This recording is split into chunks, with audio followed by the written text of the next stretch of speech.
Tudor decided to release a Black Bay 54. This model, in my opinion, is this modern watch would be a perfect pickup to have that vintage look, but that modern comfort knowing that you have a solid piece on your wrist. This piece is definitely one to put side by side with some Rolex watches. The lug to lug is 44.8 millimeters, makes it a perfect size. We all know that I make mention of lug to lug being one of the most important measurements on the case to look at when trying to fit a watch on your wrist. Being in-house, an automatic movement, keeping a power reserve of 70. We know by now that Rolex released some amazing timepieces in their 2023 release.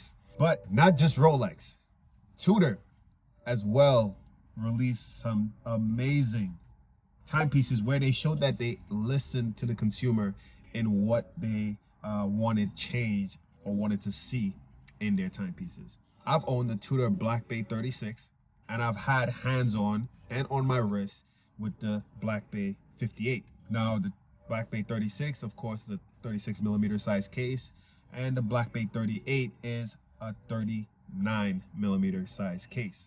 Two perfectly sized watches, depending on your preference, but they're sized to where they will fit almost anyone's wrist, depending on what you're trying to, the look that you're going for. But now Tudor decided to release a Black Bay 54. This model, in my opinion, is the perfect daily watch for anyone. If you want to have a one watch collection, this would be that watch to have in your collection, in my opinion. Comment down below if you guys think the same. And here's the reason why. As I mentioned, the 36 has a 36 millimeter size case, which is fine. And the 58 has the 39 millimeter size case. This 54, Black Bay 54, is a 37.3 millimeter size case that fits any wrist perfectly. The case dimension, I believe the lug to lug is 44.8 millimeters, makes it a perfect size.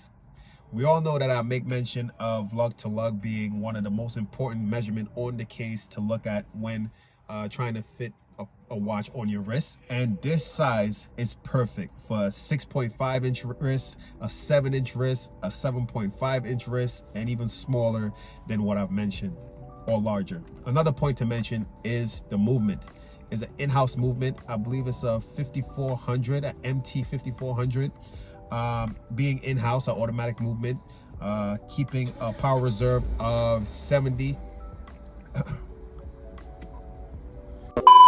Keeping a power reserve of 70 hours makes it, you know, a great watch. Now, we have the option of having a rubber strap or a stainless steel bracelet.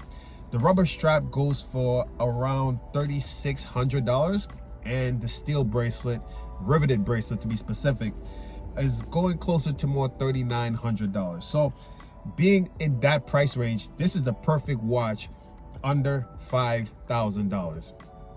This watch has the looks, the history, being Tudor and connected to Rolex, and overall, if this watch had a Rolex crown on it, trust me, you guys will be going crazy over it. Please don't let the name Tudor turn you away from it. For the Rolex fanboys or the hype fans out there who go after Rolex, AP, Patek, and all those hype pieces, Tudor is a respected brand. The models that they come out with as of recent, you can't really talk down on it. They have some beautiful timepiece designs, and it's gonna go into the years and continue to be classic timepieces.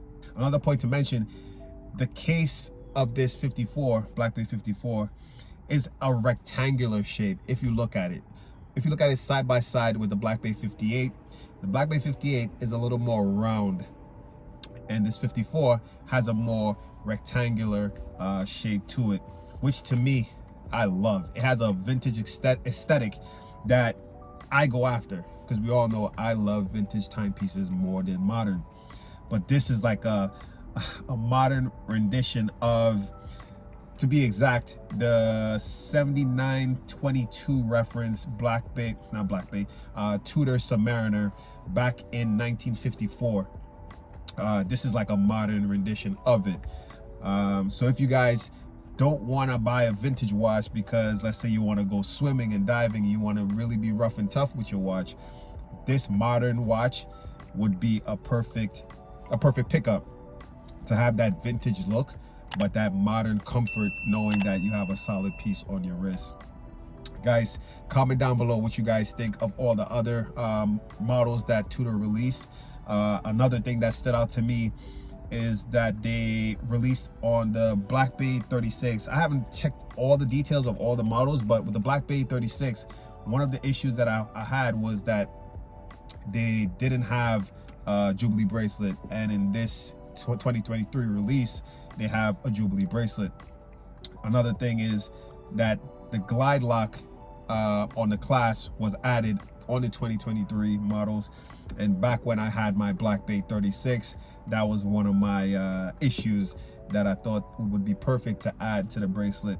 So Tudor in this 2023 release really knocked it out the ballpark with the models that they release. They have something for everyone, for someone that they're looking for the first piece, or just adding to, I don't care what collection you have. You can have some of the top Rolex models.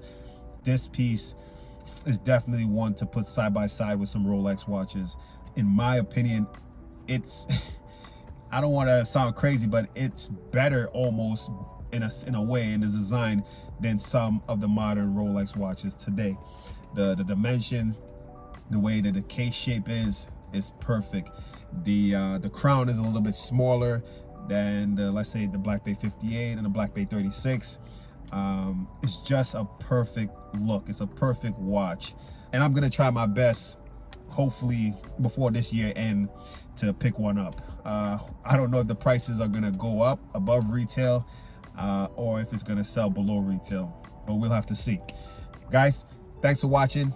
Give this video a thumbs up, hit the subscribe button, and comment down below your opinion on anything I've mentioned in this video, and stay tuned for the next video.